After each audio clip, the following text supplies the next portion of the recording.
એનો આનંદ વ્યક્ત કરીને ભગવાન દ્વારકાધીશના ચરણોમાં પ્રણામ કરું છું. બેટ દ્વારકામાં વિરાજિત સ્વરૂપ એને પણ પ્રણામ કરું છું. દેવોનો દેવ મહાદેવ નાગેશ્વર ભગવાન બેઠો છે, એને પ્રણામ કરું છું. દાંડી હનુમાન કે જ્યાં વર્ષો પહેલા શ્રી રામ જય રામ મંત્રના પરમ સાધક સિદ્ધ પ્રેમ भिक्षुकजी महाराज ने काष्ट मौन लेकर साधना करी और हनुमान जीना प्रभाव ने एमणे प्रकट कर्यो. ए हनुमान जीना चरणों में पण प्रणाम करूं.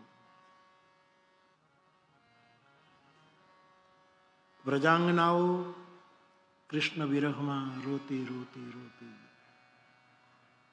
जिस तलाव में समाई गई, गोपी तलावना चंदन ने मानसिक रूपे शिरोधार्य करो.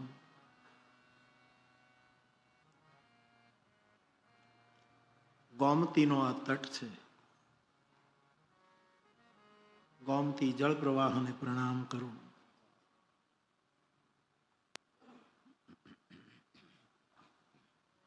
रिसाई ने बैठेली मां रुक्मिणी ने प्रणाम करो. जो विराजमान है उसको भी प्रणाम करो. मूल में आ दिव्य भूमि देवभूमि द्वारका भूमि ने प्रणाम करूं छुं. अने आ भूमि पर सनातन धर्म वैदिक परंपरा वैदिक सनातन धर्मनी एक महत्वनी पीठ शारदा पीठ जगतगुरु आदि शंकराचार्य द्वारा स्थापित पीठ, ए पीठ पर विराजित वर्तमान पीठाधीश अनंत श्री विभूषित जगतगुरु, जिसका आशीर्वाद हमें प्राप्त हुआ, जगतगुरुना चरणों में प्रणाम करूं छुं.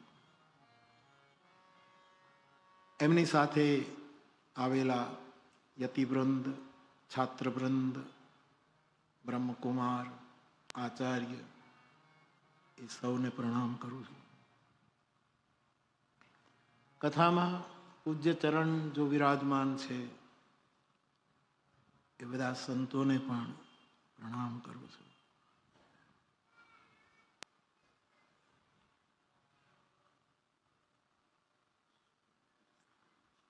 विविध क्षेत्रना अग्रणीओ अने एक बेन एक दीकरी आ कथानी मनोरथ करीने वर्षोथी बैठेली एमने अने एमना परिवारने व्यासपीठ परथी साधुवाद अर्पण करूं छुं. एमणे पोते ज पोतानी वातो रजू करी.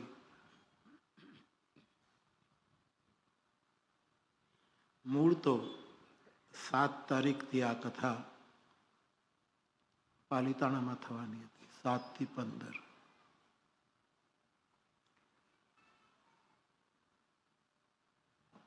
योग लगन ग्रहवार तिथि बराबर बैठू नहीं एटले कथा थोड़ी एप्रिल में गई अने अवसर मळ्यो. मैं विनुभाई ने फोन करायो जामनगर कि बेन ने पूछी लो कि द्वारका में आपणे 18-19 दिवस छे एमां कथा करी लीए. बापू आप जे निर्णय करो ते. समाचार आप्या. मैं वीरपुर बापाना नो स्मरण करीने भरतभाई ने फोन कर्यो. चिमनभाई ने बात करी. ए कहे कि बापू 18 दिवस तो बहु छे, तमे खाली 10 दिवस आपो तो पण थई जाय. અને એ અને બધા જ ભેગા થઈને, આ તો જેટલા નામ સ્મરણમાં, બધાએ ભેગા થઈને આ બેન મનોરથ કરતી હતી કે મારે ઘરે કથાનો માંડવો ક્યારે રોપાય. દીકરા રોપાઈ ગયો. અને જગદગુરુ ભગવાનના રૂડા આશીર્વાદ આપણને પ્રાપ્ત થયા અને કથાનો આરંભ થઈ રહ્યો છે. હું ઘણી વખત કહું કે બેન, આ કથા છે એમાં આજકાલ બહુ મોટું આયોજન કરવું પડે છે. એની વિત્તજા સેવા ઘણો મોટો આંકડો માંગી લે છે અને તે આખા જીવનની કમાણી જે ભેગી કરી હોય અને આમાં વાપરી દેવી, મને પોતાને સંકોચ થાય. પણ એ કહે નહીં બાપુ, જે થાય તે. અને દ્વારકાવાળો કોની ઊંડી નથી સ્વીકારતો, કોની નથી સ્વીકારતો. હા, એને સીધી ઊંડી લખવી પડે તો એ સ્વીકારે છે. અને તોય મેં ઘણી વખત કહ્યું કે પણ એમનો શ્રદ્ધાપૂર્વકનો મનોરથ આજ આપણને બધાને અહીંયા ભેગા કરી રહ્યો છે. આમ તો દ્વારકામાં કથા ગાવાનું મળે એ તો આપણા બધાનું સદભાગ્ય છે. અને મેં તો જગદગુરુ ભગવાનને 2 વર્ષ પછી પાછી કથા આપી દીધી છે સવારે. બરવાળા ટીબી સેનિટોરિયમ, જેની 2 કથા મેં કરી વર્ષો પહેલા, મીઠાપુર અને ત્યાં. હવે ટીબી તો નષ્ટ થઈ ગયો, ખાલી ટીવી રહ્યો જેમાં તમે કથા સાંભળો છો. એ જે આખી સંસ્થા હતી, એમણે જગદગુરુને પ્રાર્થના કરી કે તમે આ સંસ્થા સંભાળો. એક વિંગ આયુર્વેદની બની, પેથીનું આજે લોકાર્પણ થયું. ભગવાને મને કહેવડાવ્યું કે બાપુ આવો છો તો 5મી તારીખે સવારે આ કરી લઈએ. બહુ સારું. તો સવારે હું ત્યાં હતો, અંદર આશીર્વચનો આપ્યા સાહેબ.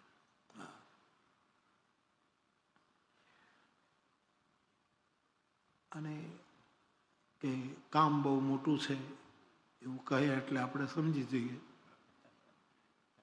અને મેં કહ્યું કે ભગવાન, હું તો બીજું શું આપું, થોડોક સમય લાગશે, છતાંય આપ અમારા જગતગુરુ છો, આપ જે આદેશ કરો એ હું સ્વીકારી લઉં, પણ થોડો સમય લાગશે.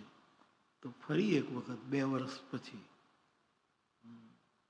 અને કોઈક યજમાન મને મળી જશે. મને એટલે મારે લીધે ના મળે, આ ધજાવાળો ખેંચી આવશે. હું પાછો આ સેવા માટે, આપે જે આખી આરોગ્યની સેવા ઉપાડી છે એ માટે એક કથા ગાઈશ.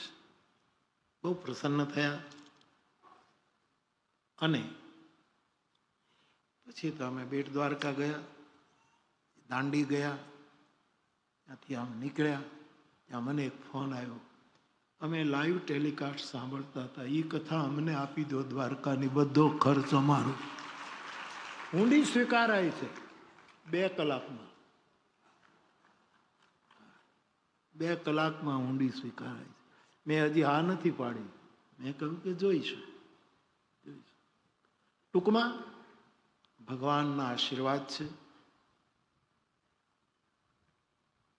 વિનંતી કરી હતી ભરતભાઈ ને બધાએ, યજમાને, મનોરથીએ કે આપ પધારો. અને આજે આપ પધાર્યા. અમને બધાને રામ નામનો મહિમા આપે બતાવ્યો. આ બેન વિનુભાઈ બધા એમ કહેતા હતા કે બાપુ રામ નામ મહિમા ઉપર કથા કરો ને, એવું આજ કાલે કહેતા હતા. એવું નામ પ્રેમી છે ને, એટલે કાલે કહેતા હતા. કીધું મારા મગજમાં આવતું નથી, હું શું કરું. નામ ખૂબ જપું અને એ નામ મને પૂરેપૂરો શુદ્ધ કરી દે પછી નામ ઉપર બોલીશ. આપણે સિદ્ધ નથી કરવું નામ, આપણે શુદ્ધ થવું.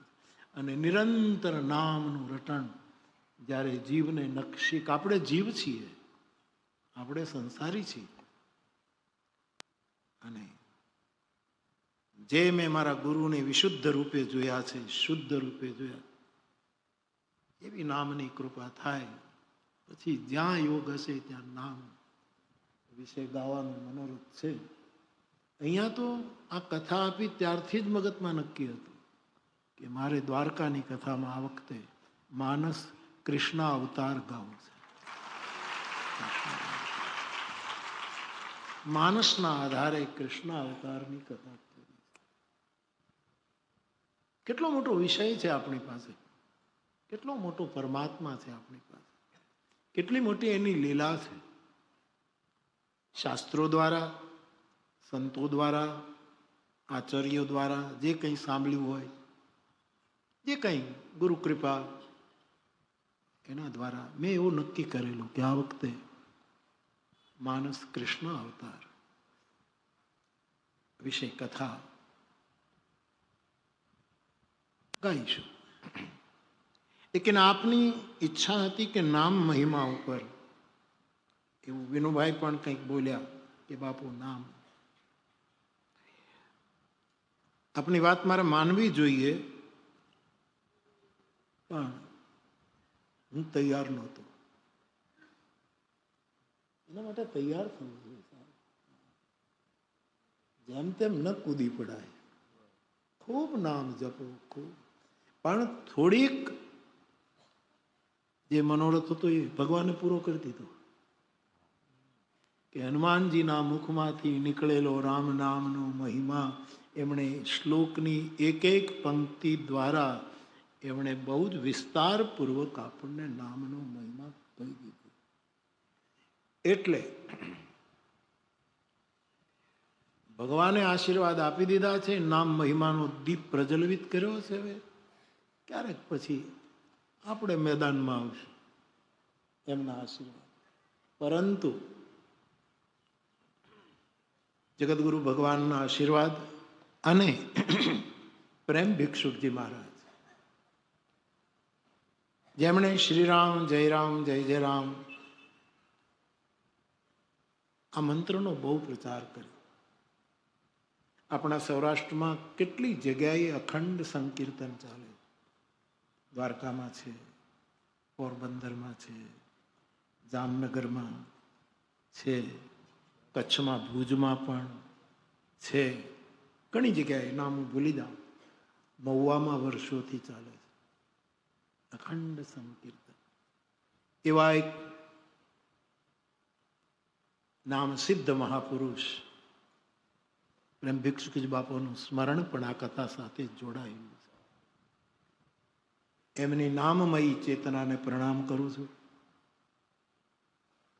અને આ કથામાં ભગવાન મને બ્રહ્મચારીજી દ્વારા પૂછાવતા હતા. એમનો વિવેક હતો કે બાપુને કહો મારે કેટલી મિનિટ બોલવાનું. અરે ભગવાન, અમારાથી કહેવાય. પણ આપે અમને બહુ જ રામ નામનો મહિમા સમજાવ્યો અને કીધું કે હવે કથા પછી બાપુ આજે મંગલાચરણ કરીને પછી કાલથી તમને કથા કહેશે. એટલે મારે ભાગે મંગલાચરણ જ રહ્યું છે. અને એ મહત્વનું છે. પહેલે દિવસે એમ જ ખૂબ આશીર્વાદ. અને આપે કહ્યું, મને બહુ આનંદ થયો. 3 જગતગુરુના આશીર્વાદ મને પ્રાપ્ત છે અને ત્રણેયમાં રામચરિત માનસ બહુ હતું. અને આજે તમે ખાતરી કરી હશે કે રામચરિત માનસના કેટલા પ્રમાણો આપ પોતાના પ્રવચનમાં આપી રહ્યા હતા. એ આપની પ્રીતિ છે. ટૂંકમાં રામ નામનો સાર તો આપે કહી દીધો.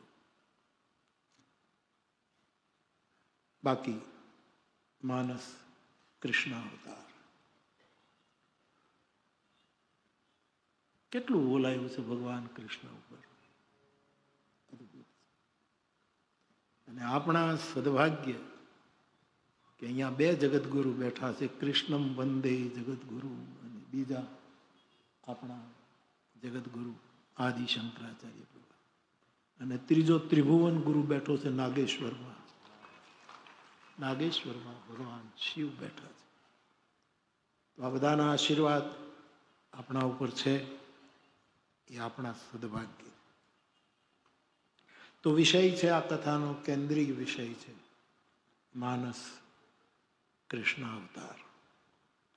પહેલે દિવસે પૂરા આયોજન માટે, પૂરી વ્યવસ્થા માટે પરમાત્માએ જેને જેને નિમિત્ત બનાવ્યા છે બધા પ્રત્યે મારી ખૂબ જ પ્રસન્નતા વ્યક્ત કરું છું. ને આ હવે ભરતભાઈ ને ચિમનભાઈ ને આ બધા એવા તૈયાર થઈ ગયા છે કે અઠવાડિયું આપ્યું હોય ને તોય કરી નાખે કથા, એવા તૈયાર થઈ ગયા છે.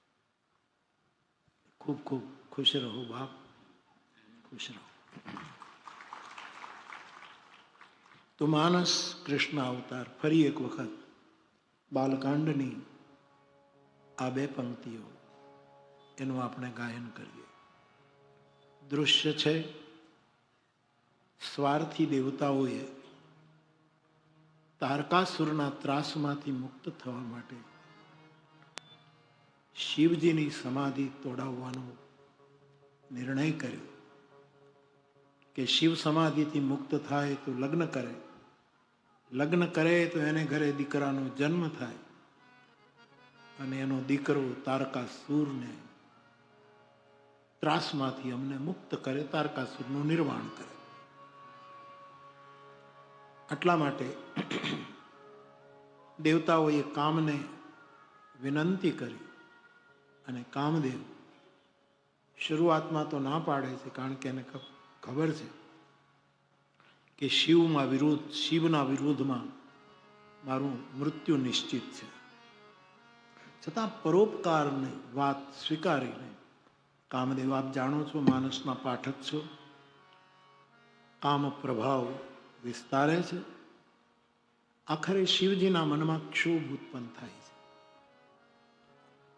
અને શિવ જ્યારે જુએ છે કે મારા ધ્યાનમાં કે મારી સમાધિમાં કોણે આ ક્ષોભ ઉત્પન્ન કર્યો, અને જ્યારે એમણે જોયું અને કામને જોયો, ત્રીજું નેત્ર ખોલીને ખાલી જોયો અને કામ બળી ગયો. હાહાકાર થયો જગતમાં. તુલસીદાસજીએ બહુ જ અદ્ભુત વર્ણન કર્યું છે, આપ જાણો છો. મારો પતિ મૃત્યુ પામ્યો, શિવજી એને બાળી દીધો. એ જાણીને કામદેવની ધર્મપત્ની રતિ રુદન કરતી કરતી, આક્રંદ કરતી કરતી, કરુણા કરતી કરતી શિવ કે પાસ આવે છે. હે મહાદેવ, તું તો કરુણાનો અવતાર છો, મારા પતિને આપે બાળી દીધો, હવે મારું શું? ત્યારે ભગવાન શંકર કહે છે, દેવી અબ તઈ તવ રતિનાથ કર હોય નામ અનંગ. હવેથી તારા પતિનું નામ અનંગ થશે.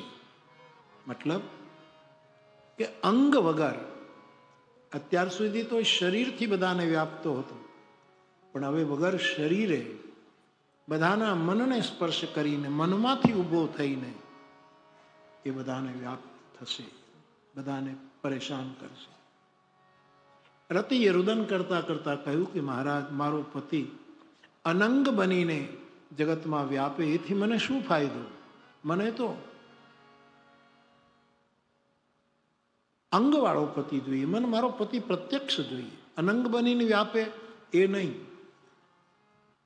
મને સદેહે મારો પતિ મળવો જોઈએ. એ વખતે ભગવાન શિવ કામદેવની પત્ની રતિને કહે છે, તને તારો પતિ સદેહે જ્યારે કૃષ્ણ અવતાર થશે અને કૃષ્ણનો પુત્ર એ તને પતિ રૂપે મળશે, ત્યાં સુધી તારે પ્રતીક્ષા કરવી પડશે.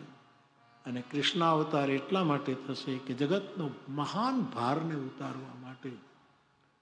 અને શિવ કહે છે, મારું વચન, મારી વાણી કોઈ દિવસ અન્યથા ન થઈ શકે. મેં ઘણી વખત આપને કહ્યું છે, જૂનું સ્મરણ હોય તો, કે ભગવાન શિવે સતીને, ભલે પાર્વતીના રૂપમાં પણ એ તો સતી છે, મહાસતી છે, સતીને રામચરિત્ર સંભળાવ્યું કૈલાસ ઉપર બેસીને, અને રતિને એમણે ભાગવત સંભળાવ્યું, કૃષ્ણ કથા સંભળાવી. રામકથાની શ્રોતા સતી છે શિવ માટે, પાર્વતી, અને કૃષ્ણ ચરિત્રની શ્રોતા કામદેવની પત્ની રતિ છે. અને બે જ પંક્તિમાં, 4 ચરણમાં આખું કૃષ્ણ ચરિત્ર, અવતારથી લઈને ભગવાનનું પ્રાગટ, એની બધી લીલાઓ, અને હોઈ હરન મહામહી ભારા, જે કાર્ય માટે વિનાશાય ચ દુષ્કૃતામ જો સંકલ્પ કરકે આવે, અને પછી એની પેઢી પણ, કૃષ્ણ પરંપરા પણ, લૌકિક લીલામાં પરંપરા, કૃષ્ણ તનય, એનો વંશ પણ બતાવ્યો. એટલે કે 2 પંક્તિઓમાં સમગ્ર કૃષ્ણ ચરિત્ર ભગવાન મહાદેવે રતિને શ્રોતા બનાવીને કર્યું છે. એ પંક્તિઓનો આશ્રય માનસ કૃષ્ણાવતાર માટે આ કથામાં ગુરુ પ્રેરણાથી હું લઈ રહ્યો છું. એકવાર આ બંને ચોપાઈઓનું આપણે ગાયન કરીએ. જબ જદુવંશ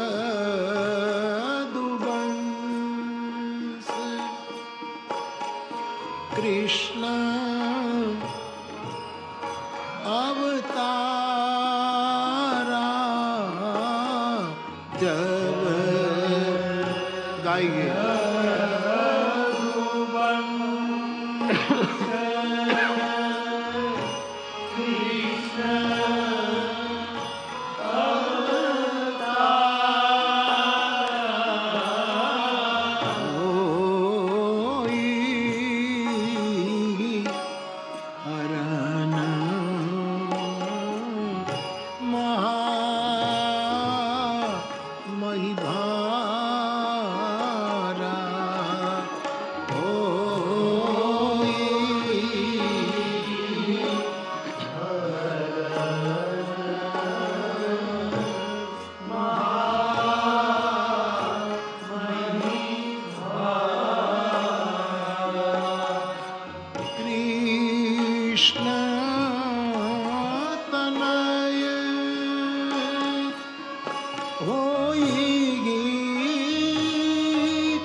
દ્વારિકાધીશ ભગવાન કી જય.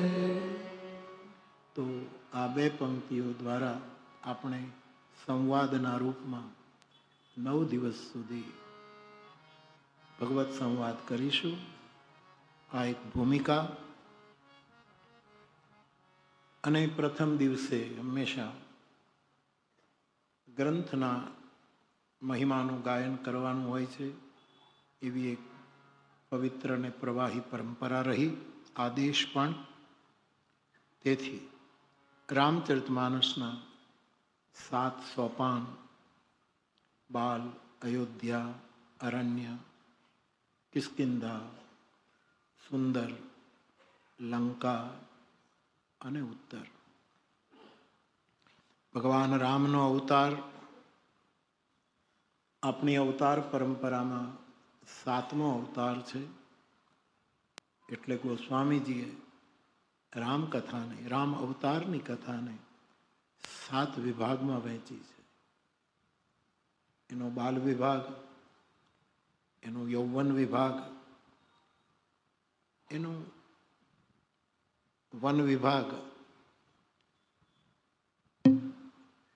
આગળની કથાનો વિભાગ, સુંદર વિભાગ, નિર્વાણ વિભાગ, લંકાકાંડનો, અને છેલ્લે પરમ વિશ્રામનો વિભાગ 7માં. અને ભગવાને આજે સરસ કહ્યું કે કી જય શિશુ લીલા, બાલકાંડ, શિશુ લીલા. તમે બાળકનું નાટક કરો, લીલા કહીને. લીલા સરસ સુંદર સંકેત હતો કે તમે, કૌશલ્યાએ કહ્યું, તમે બાળકનું નાટક કરો. તો બાપ ભગવાન રામનો દશાવતારમાં 7મો અવતાર છે. એ અવતારના આશીર્વાદ લઈને 8મા અવતાર માટે આપણે કંઈક ગાયન કરીશું. જે કૃષ્ણ છે, જે અષ્ટમી આવ્યો છે. તો મંગલાચરણમાં આ 7 સોપાન, 7 સોપાનનું પ્રથમ પગથિયું આમાં છે ને, નિસરણીમાં આપણે ઉપર ચડવાનું હોય અને વાયુમાં નીચે ઉતરવાનું હોય. જે આપણા ગામડાઓમાં વાવો હતી, હવે તો નથી. અને નવી પેઢીને તો વાવ શું એ ખબર નથી. કૂવાની કદાચ ખબર છે, કારણ કે આપણા વડીલો કૂવામાં પડતા હતા કોઈને કોઈ કારણે. પણ ભગવાને કહ્યું કે આ ચરિત્ર ગાશે એને કૂવામાં નહીં પડવું પડે. ચરિત જે ગાવઈ હરિપદ પાવઈ તેન પરહી ભવકૂપા. પણ આપણે ત્યાં વાવ હતી. કૂવામાંથી જળ સિંચવા માટે ઘડો જોઈએ, દોરડું જોઈએ. અને ત્યારે આપણે, અથવા તો અંદર નાહવા જઈએ તો આપણને તરતા આવડવું જોઈએ. કદાચ ધૂબકો મારીને સીધા જઈએ, પણ પછી ઉપર આવવા માટે એ કૂવાની અંદર થોડા થોડા ખાડા હોવા જોઈએ કે એને પકડી પકડીને આપણે 3 પ્રયત્નો એ ઘણા બહાર નીકળ્યા છે, એવું મેં જોયું છે. ચડે પાછો પડે, એટલે અઘરું. પણ વાવના જે પગથિયા હોય છે એમાં સહેલાઈથી આપણે જળ તત્વ સુધી પહોંચીએ છીએ. તો રામચરિતમાનસ નિસરણી છે, એમાં ઉર્ધ્વગમન છે. અને તેથી જ સંતો પાસેથી સાંભળ્યું છે કે પ્રથમ સોપાન બાલકાંડમાં ગોસ્વામીજી 7 મંત્રો દ્વારા મંગલાચરણ કરે છે. આ મંગલાચરણનો અર્થ મને હંમેશા એવું વિચાર તો કરી મૂકે છે કે મંગલ ઉચ્ચારણ તો છે, સ્વસ્તિ વાચન તો છે જ, કે માણસ મંગલ ઉચ્ચારણ કરે એનો મહિમા તો છે જ. પરંતુ આપણા આચાર્યોએ આરંભમાં મંગલ ઉચ્ચારણ શબ્દ નથી વાપર્યો. સ્વસ્તિ વાચન જરૂર શબ્દ છે, આઈ અગ્રી. પરંતુ આપણે ત્યાં બહુ સમજીને આ શબ્દનો મંગલ આચરણ. તમે પહેલા મંગલ આચરણ કરો, પછી ઉચ્ચારણ કરો. આ કેટલો મોટો ગર્ભિત સંકેત. પહેલા મંગલ આચરણ. એટલે આપણને બહુ જ એકદમ સાવધાન કરી દે છે. તો મંગલાચરણના 7 મંત્રો, એમાં કેવું કેવું આચરણ કરવું એના સંકેતો છે. 7 મંત્રોમાં આટલા આચરણોનો ઉપદેશ આપ્યો છે. એને હું ને તમે સાંભળીએ, ગ્રહણ કરીએ અને જો આચરણમાં આવી જાય તો મુક્તિ, મસ્તી, જે કહો તે આપણી મુઠ્ઠીમાં આવી જાય. તો પહેલા એ મંત્રોનો થોડોક વિચાર કરીએ. પહેલો મંત્ર પ્રથમ સોપાનનો, અને આ 7 મંત્રો વિશે પણ સંતોએ બહુ પ્રકાશ પાડ્યો કે 7ની સંખ્યા શું કામ એમાં ઘણું કહેવાય, કે આપણે ત્યાં 7ની સંખ્યા બહુ જ મહત્વની ગણાય છે. આદિ ઘણી વખત કહેવાયું, જેટલું સ્મરણમાં હોય એટલું. પણ પહેલો મંત્ર જે લીધો છે એ મને ને તમને મંગલાચરણનો પહેલો મંત્ર 2 આચરણ માટે પ્રેરિત કરે છે. વર્ણાનામ અર્થ સંગાનામ રસાનામ છંદ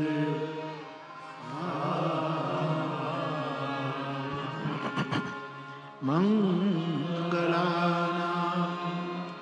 ચકલતારો વંદે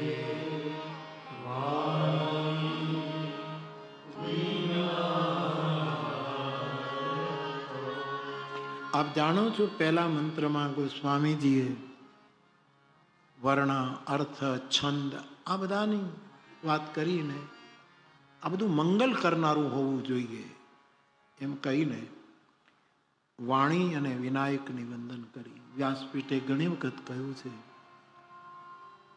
કે વાણી એટલે સરસ્વતી, વિનાયક એટલે ગણપતિજી. આ બેના આચરણો મારે તમારે શીખવા પડે. એક તો વાણીનો વિવેક શીખવો પડે. રીસાશે એની શારદા એવું ભગત બાપુએ કીધું કે વાણીનો વિવેક જે ચૂકશે એની જીભે આવેલી સરસ્વતી રૂહણા લેશે, રીસાઈ જશે. તો મારે ને તમારે આ 972મી કથા કે જેટલી થાય કે જેથી કેટલી મહાપુરુષોએ કેટલી કથાઓ કરી.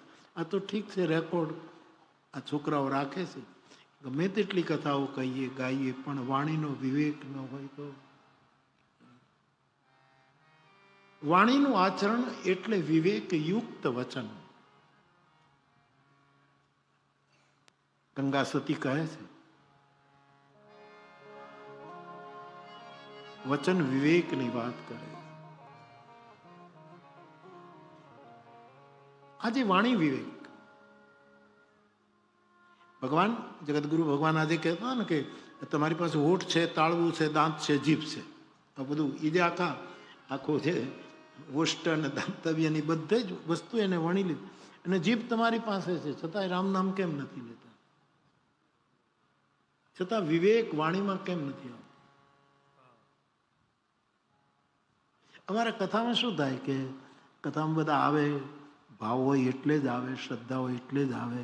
બધાને એમ થાય કે આ કથામાં શું કહેવાશે, શું હશે, એવું બધી જિજ્ઞાસા લઈને, પણ છતાંય ઘણામાં વાણીનો વિવેક દેખાતો પણ નથી. કે અમને આવી વ્યવસ્થા જોશે, અમને આવી સગવડ કરવી પડશે, અમે આટલી કથા સાંભળી છે, અમે આટલા વખતથી શોધતા. ત્યારે એમ થાય કે મંગલાચરણનું પહેલું જ આચરણ ગુમાવી દીધું. સોચો, અહીંયા તો કોઈ કહેતું નથી, આ તો બહુ જૂના અનુભવ છે ને. જે વસ્તુ જૂની હોય ને એ બહુ કિંમતી હોય, એમાં ઓલું નહીં સમજતા તમે. એના માટે એમ કહે કે જેટલું જૂનું એ નહીં સમજ. પરંતુ વાણીનો વિવેક એ પહેલું આચરણ છે. અને વિનાયક એટલે વિનય. ગમે તેટલો મોટો વિદ્વાન હોય પણ વિનય વગર એની વિદ્યા શોભતી નથી, એ બિલકુલ હકીકત છે. તો વિનય અને વાણી મારા તમારામાં આચરણમાં આવે, એ બહુ જ જરૂરી છે. મારા વ્યવસ્થા કરનારાઓને ઘણી વખત કહું, મારી પાસે આવે બાપુ ફલાણા એમ કહે છે અમારે તો આમ જ જોશે. તમે કીધું એને વિવેકથી હાથ જોડી દો ને કે તમે નીકળી જાઓ, સાંજની જે બસ મળતી હોય ને એમાં તમે નીકળી જાઓ. અહીંયા આવો તો જે વ્યવસ્થા સારામાં સારી જેટલી થાય એટલી કરી હોય એને તમે સ્વીકારી લો, સ્વીકારી. વાણી અને વિવેક, આપણે ખાટલે મોટી ખોટ, પહેલો જ પાયો નહીં સાહેબ. મંગલાચરણનું પહેલું જ વાણી અને વિવેકમાં આપણે થાપ ખાઈએ. આ કોઈ ઠપકો નથી, આ તો હું મારું પાકું કરવા કહું છું કે આચરણના આદેશો છે અહીંયા આ મંગલાચરણ. વંદે વાણી. ચાલો ભૂલ્યા ત્યાંથી આગળ ગણતરી કરીએ, જાગ્યા ત્યાંથી સવાર આગળ વધીએ. વંદે વાણી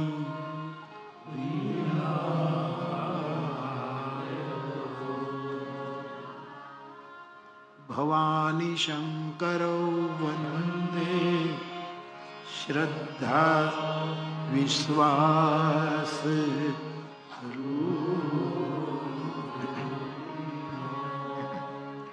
યાભ્યામ વિના ન પશ્યન્તિ સિદ્ધા સ્વાંત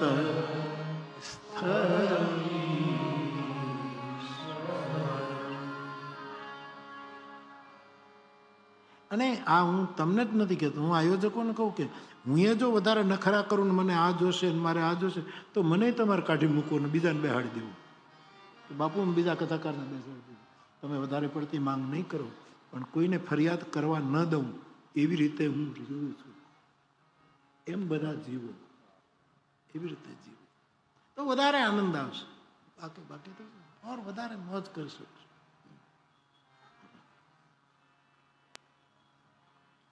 તો ભવાની શંકરો વંદે શ્રદ્ધા વિશ્વાસ.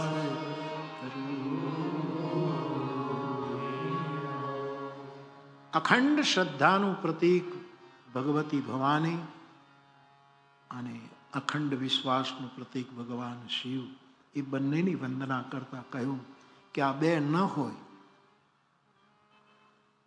તો ભોગીને તો ઈશ્વર ન સમજાય, પણ યોગીને પણ ન સમજાય. આપણને તો ખબર નથી, આપણામાં ભગવાન અંદર બેઠો છે, પણ આપણે ભોગને કારણે, એમ કીધું ને વેદાંતનો આભાસવાદ બતાવ્યો કે એક આભાસવાદ જે અભિન્ન છે ને આપણે ભિન્ન માની લીધું છે. ભગવાનના શબ્દો એ આભાસવાદ વેદાંતનો જે છે. ઈશ્વર તો જેટલો યોગીમાં એટલો આપણા જેવા ભોગીમાં પણ એટલો જ ઈશ્વર છે. રોગીમાં પણ એટલો છે, નિરોગીમાં પણ એટલો.